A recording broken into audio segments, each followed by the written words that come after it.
Hi, my name is Trevor Klee, and this is another video on the GMAT sentence correction process.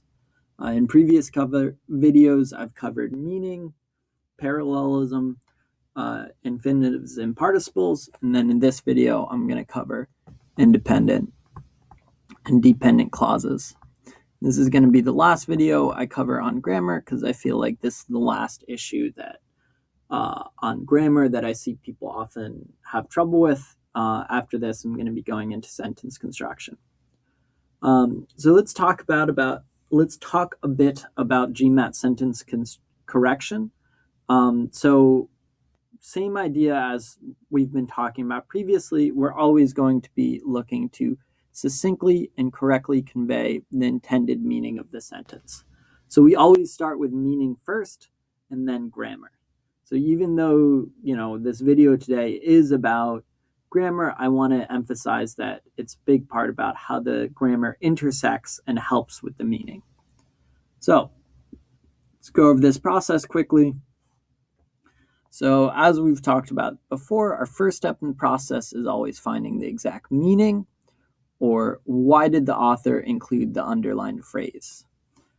Our second step, which is what we're going to be focused on today, is checking common grammatical issues in the underlined phrase, which can be about verbs, person and tense, pronouns, parallelism, misplaced modifiers, infinitives and participle conclusion, or independent and dependent clauses. Independent and dependent clauses are what we're going to be going over today. We've gone over parallelism and infinitives and participles in a previous thing. We're going to skip over sentence construction for now, although that is something that we are going to be going over in future videos. And then last, we're going to check our splits when we're doing our actual process. So before I get into this, I just want to say these notes and also, come from my guide to sentence correction, which you can find on my Gumroad page, gumroad.com/Trevor Klee. So if you want these notes and also a whole lot of fully worked out examples showing these in action, so you can get an excellent score on sentence correction yourself on the GMAT, please go to my Gumroad page. All right. Now, with that in mind, let's talk about some independent and dependent clauses. So the basic idea is very straightforward to independent and dependent clauses. In English, every sentence has only one independent clause unless a semicolon gets involved, which functions the same as period. Independent clause is the part of the sentence that can stand on its own as an independent sentence. So this is my independent clause in that sentence. So I've got every sentence has one and only one independent clause. That is, that sentence, that clause can stand on its own. Notice how it has a subject and a verb. Now, all independent clauses need an active verb, or better way to put this, not necessarily active, but actual. So let's say actual verb. Now, the reason why I say actual verb is because there are some verb forms which don't fit in here, right? So I can say every sentence has one and only independent clause. Good, that has a verb. What if I said every sentence having only one independent clause? Doesn't work. That's a participle. If someone just says that to you, every sentence having only one independent clause, you're like, is there more to the sentence? Same thing with infinitives. Every sentence to have only one independent clause, again, still can't stand on its own. So it needs an actual verb. At the same time, any sentence can have an infinite number of dependent clauses so long as they fit in with the independent clause. So here we've got dependent clause in English, right? This is actually technically a prepositional phrase, but it's in English, comma. And here we've got unless a semicolon gets involved. And so that's, in that case, a conjunction.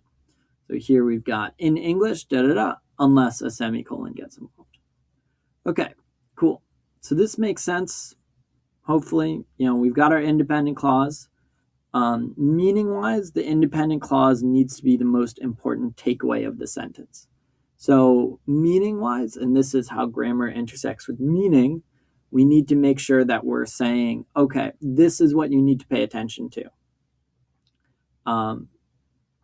Like everything else is extra information. So, for instance, let's take this sentence again. In English, every sentence has one and only one independent clause unless a semicolon gets involved. So what if we change this so that was no longer the independent clause? We could do that grammatically. We could say, like a semicolon gets involved in sentences in English when they need more than one independent clause. Okay, so that'd be fine grammatically, but how confusing would it be if I'm like, okay, let's talk about independent dependent clauses, and you're like, all right, and then I say semicolons get involved in every sentence in English unless they have only one independent clause, and you're like, wait, I thought we were talking about independent dependent clauses. This seems like a lesson about semicolons. So my most important takeaway here was every sentence has one and only one independent clause. That's why I put it as my independent clause. And I hung other things on it as dependent clauses. All right, so hopefully this makes sense. Let's see this worked out in an example. So here's my example from the actual GMAT. It's seldom more than 40 feet wide and 12 feet deep, but it ran 363 miles across the rugged wilderness of upstate New York. The Erie Canal connected the Hudson River at Albany. So now here's the question, right? So what is my independent clause here? Well, let's figure out the meaning. What am I trying to convey here?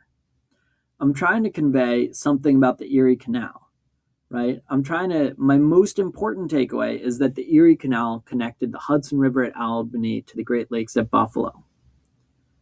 Now, additional information about the Erie Canal is that it was seldom more than 40 feet wide and 12 feet deep, but it was longer than you'd expect. It was 363 miles across upstate New York. So it's seldom more than 40 feet wide and 12 feet deep, but it's 363 miles long. All that describes the Erie Canal. And then, we get our independent clause that connects the Hudson River. Then it says providing the port of New York City, which sort of describes the connected, right? That's classic use of a participle, our dependent modifying clause here. Cool. So let's get something that really clearly conveys the most important takeaway. My independent clause is this. And this should be my dependent clause. So right now it's kind of confusing. So my first thing in the brackets there isn't independent or dependent there because it's just poorly written. But if you see seldom more than 40 feet wide and 12 feet deep, but it ran 363 miles, the but it ran, right? That's sort of suggesting to you that the seldom more than 40 feet wide and 12 feet deep is the most important information, which is wrong. We don't really want it. And the reason why it's doing that is because of this, but it ran, conjunction, subject, verb. That's an actual verb there. So let's make that first bit in the brackets more clearly dependent. It should hang off of our independent clause. So let's make it very clearly dependent. So A doesn't work. B, seldom more than 40 feet wide or 12 feet deep, but running 363 miles across the rugged wilderness of upstate New York. This is good. Okay? Why? Because here I've got clearly, this is all supposed to describe the Erie Canal, and it's all dependent, right?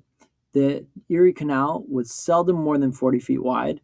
It was seldom more than 12 feet deep, but it was running 363 miles across the rugged wilderness, right? So that is my dependent clause now. That's very clearly dependent. Now, if you look at this, If you look at C, C does the opposite. C says the new independent clause is it was seldom more than 40 feet wide and 12 feet deep and ran 363 miles across the rugged wilderness of upstate New York, but the Erie Canal connecting, da da da. So, not even counting the grammatical issues, which do exist here, think about the meaning issue here. I've suddenly said my most important takeaway is that it's seldom more than this and ran. And then all of a sudden I'm saying all the rest of this is dependent. But that doesn't make a ton of sense here, right? Because it says providing the port of New York City, da da da. That has nothing to do with the 40 feet wide and 12 feet deep. That has to do with the Erie Canal. So meaning-wise, C is messed up. Now, grammar-wise, it's also confusing because I do comma connecting, right? I do comma connecting, da da da. So that's like suggesting that that's an unnecessary modifier. But then if I take that out, I get but the Erie Canal providing the port of New York City. So if I put stuff, like if I set stuff up off in commas, I'm suggesting it's unnecessary. So I should be able to take it out and the sentence still makes sense, which isn't the case here. All right. Here, the Erie Canal was seldom more than 40 feet wide or 12 feet deep, and it ran 36 miles across the rugged wilderness of upstate New York. Same issue. I've got, like, this is now my independent clause again. Seldom more than 40 feet wide or 12 feet deep, and it ran across rugged wilderness. So this has some parallel issues, but I still want to focus on the independent clause. The independent clause here doesn't make sense, right? Because again, I get no context for then providing, right? It says which connected, da da da, the which isn't clear, but I get which connected, not really clear, and then providing doesn't really describe anything anymore. And then E, same thing. The Erie Canal, seldom more than 40 feet deep, running, connecting. Here I have a big issue. I have no verb. In E, I have actually no independent clause because I have no actual verb. I get running, connecting, providing. None of those are an actual verb. I can't say the Erie Canal providing whatever because that's not a sentence. That's not an independent clause. So this is going to be my last issue on, or my last video on GMAT sentence correction. At least the grammar side, I'm going to be doing sentence construction videos. If you like this video, please like and subscribe. Please also check out my guide on Gumroad. Buy it, use it to get into an excellent business school, that sort of thing. Yeah, and that's it for me. So thanks so much for watching, and see you soon.